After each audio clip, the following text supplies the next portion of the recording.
শরীফ ওসমান হাদির চরিত্রে দৃশ্যপটে হাসনাত আব্দুল্লাহ। হাসনাত আব্দুল্লাহ পুরো দক্ষিণ এশিয়ার রাজনীতিতে তোলপাড় সৃষ্টি করে দিয়েছেন। হাসনাত আব্দুল্লাহ কি ঘটিয়েছে দেখেন। এক হাসনাত আব্দুল্লাহর হুঙ্কারে দিল্লির মসনদ কেঁপে উঠেছে, পুরো ভারতবর্ষ কেঁপে উঠেছে। হাসনাত আব্দুল্লাহ থ্রেট দিয়েছেন, সেভেন সিস্টার্স আলাদা করে দেব বিচ্ছিন্নতাবাদী আশ্রয় দিয়ে, তবে কন্ডিশনাল। হাসিনাকে ফেরত না দিলে, আসাদুজ্জামান কামালকে ফেরত না দিলে, বাংলাদেশের স্বাধীনতা সার্বভৌমত্ব মেনে না নিলে, হাসনাত যে কারণে, যে প্রেক্ষাপটে, যে শর্তে বলেছেন ওই শর্তে যুদ্ধ করা যায়। অতএব হাসনাত সঠিক বলেছেন। তো হাসনাতের কথা পারমাণবিক বোমার মতো একদম সাউথ ব্লকে নড়াচড়া শুরু হয়ে গেছে। যে বাংলাদেশের তরুণ প্রজন্ম, যে তরুণরা হাসিনাকে বাংলাদেশ ছাড়া করেছে, তারা এগুলো কি বলছে বাবা?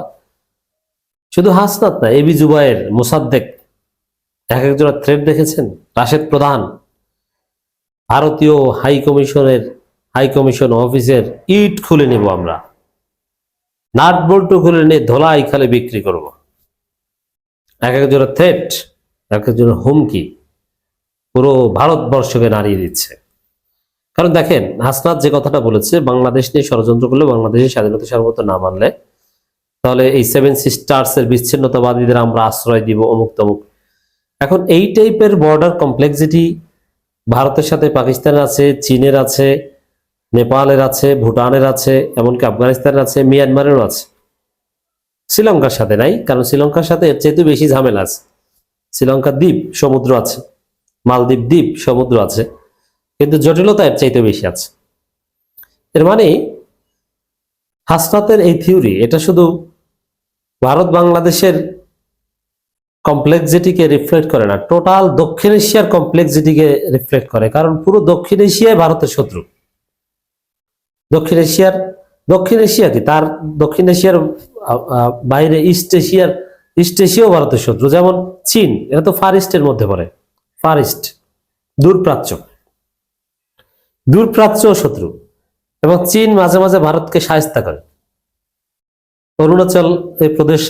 অরুণাচলে আপনারা জানেন যে বর্ডার রয়েছে ইন্ডিয়া এবং চায়নার মধ্যে। তো ওখানে চায়না মাঝে মাঝে ইন্ডিয়ান যে সেনা ঘাঁটি, সেই সেনা ঘাঁটিতে ঢুকে পাহাড় থেকে লাইট ফেলে দেয়, ভিতরে ঢুকে ওদেরকে থাপ্পড় দিয়ে একবার নাকি জামা কাপড় খুলে নিয়ে গেছে। চীনের কাছ থেকে মোটামুটি সাহায্য পায়। এই যে চীন যেভাবে ভারতকে সাহায্য করে, এটার প্রভাব কিন্তু পাকিস্তান বা অন্যান্য দেশের উপর পড়েছে মনস্তাত্ত্বিক ভাবে। এখন হাসনাত যে থ্রেট দিয়েছে, তো এইটার প্রভাব ভারতের সাথে আরো যাদের বর্ডার কমপ্লেক্সিটি রয়েছে, almost all of the country's of দক্ষিণ এশিয়া, সবার উপর পড়বে। সবাই এইভাবে চিন্তা করবে যে ভারতকে এবার একটা শিক্ষা দিই সবাই মিলে। তারা সবার সাথে ঝামেলা করে, সবাইকে শোষণ করে, বন্ধু সুলভ, প্রতিবেশী সুলভ আচরণ করে না। তো দর্শক, আপনারা দেখে যে আসামের মুখ্যমন্ত্রী থেকে শুরু করে এমনকি ইন্ডিয়ান সরকার সাউথ ব্লকে যে দেখেছিল আমাদের রাষ্ট্রদূতকে বা হাই কমিশনারকে, তারও মূল বিষয় ছিল মূলত হাসনাতের বক্তব্য। হাসনাতদেরকে এখন উগ্রবাদী বলছে, উগ্রবাদী বলে ট্যাগ দিচ্ছে হাসনাতদের। এই যে দিল্লির মসনদ কাপিদের এই কাজটা করতে শরীফ ওসমান হাদি, এখন হাসনাত আব্দুল্লাহ। এই জন্যে শরীফ ওসমান হাদির পর সন্ত্রাসীদের টার্গেট হাসনাত আব্দুল্লাহ। এবং এটা ভারতের এক অবসরপ্রাপ্ত সামরিক অফিসার স্পষ্টভাবে টুইট লিখেছে যে শরীফ ওসমান হাদির পর হাসনাত আব্দুল্লাহ। এর মানে একে মারবে, এটা ভারতের টার্গেটে রয়েছে, রয়ের টার্গেটে রয়েছে। কিন্তু হাসনাতকে মারলে, শরীফ ওসমান হাদিকে মারলে কি থেমে থাকবে? না। তারপরে ব্যারিস্টার ফুয়াদ দাঁড়িয়ে যাবে, আলী হাসান জুনায়েদরা দাঁড়িয়ে যাবে, একের পর এক শরীফ ওসমান হাদি, হাসনাত আব্দুল্লাহরা তৈরি হবে। মনে রাখবেন, এখানে আরেকটা বিষয় শিক্ষণীয়, যারা সৎ আপোষহীন তাদেরকে হত্যা টার্গেট করা হয়। আর জুলাই যোদ্ধাদের মধ্যে যাদেরকে কেনা যায় তাদেরকে নিয়ে এত সিরিয়াসনেস নাই। শরীফ ওসমান হাদি সৎ ছিলেন, তাকে কেনা যায় না। ইসলামের পক্ষে ছিলেন, নারাই তাকবীরের পক্ষে ছিলেন বলে তাকে হত্যা করা হয়েছে বা হত্যার উদ্দেশ্যে গুলি করা হয়েছে। হাসনাত আব্দুল্লাহ কিন্তু নারাই তাকবীরের পক্ষের লোক, ইসলামের পক্ষের লোক।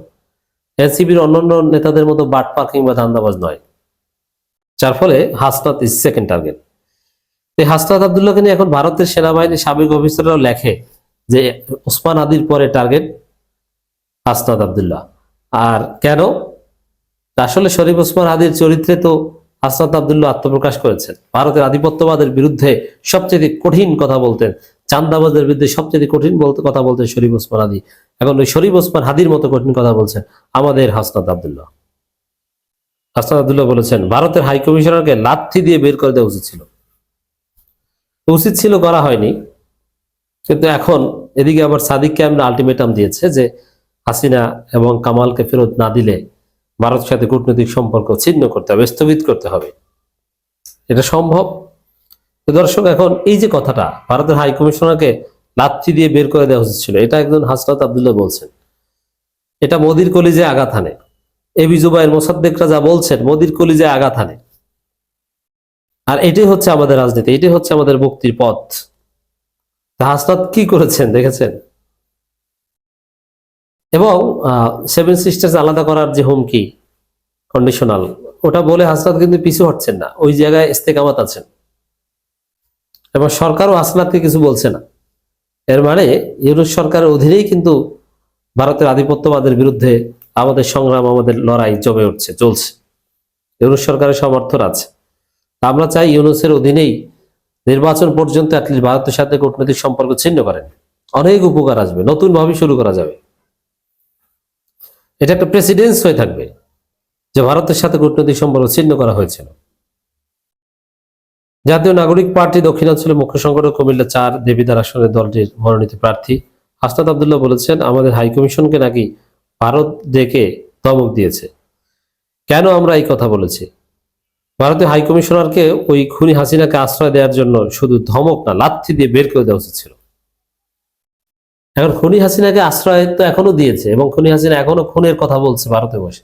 অতএব আমরা চাই এটাই যে খুনি হাসিনাকে আশ্রয় দেওয়ার অপরাধে, শরীফ ওসমান হাদির খুনিদেরকে বা গুলিকারীদেরকে আশ্রয় দেওয়ার অপরাধে ভারতীয় হাই কমিশনারকে লাথি মেরে বের করে দেওয়া হোক। এবং আমাদের দেশের তরুণরা সত্যি সত্যি ইন্ডিয়ান হাই কমিশনের যে ইট ওইটা খুলে আনুক। তাহলে বাংলাদেশে আর কোনোদিন ইন্ডিয়ান হেজিমনি কায়েম হবে না, কোনো দেশের হেজিমনি কায়েম হবে না। সবাই ভয় পাবে যে বাংলাদেশে উল্টো পাল্টা কিছু করতে গেলে বাংলাদেশের তরুণ প্রজন্ম রাষ্ট্রদূতকে লাথি দিয়ে বের করে দিতে বলে এবং কার্যালয় ফাঁকা হওয়ার পর বাংলাদেশের তরুণরা ওই কমিশন হাই কমিশন অফিসের ইট খুলে আনে। অতএব এখানে উল্টোপাল্টা কিছু করা যাবে না। একদম সৎ এবং সততার সাথে, ন্যায্যতার সাথে, ন্যায়সঙ্গতভাবে আমরা বাংলাদেশের সাথে ফরেন পলিসি অপারেট করি। উল্টো পুল্টো করতে গেলে কিন্তু খবর আছে। 30,000 আওয়ামী লীগ কর্মী ভিসা এবং পাসপোর্ট ছাড়া ভারতে আশ্রয় নিয়েছে।